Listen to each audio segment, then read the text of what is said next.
What's up, peeps? This is how to get a stuck axle off. On your yo-yo, what you do is you screw two bolts on there as tight as you can using a socket wrench.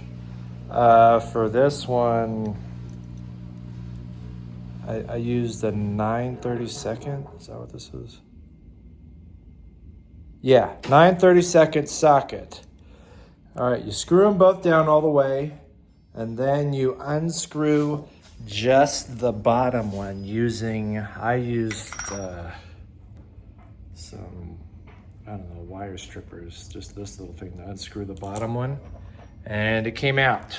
Now, I'm not gonna reenact this because I've been struggling with this thing for a good amount of time. So that's how you do it.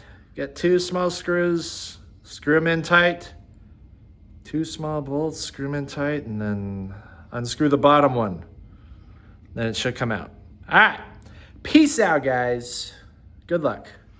Got it.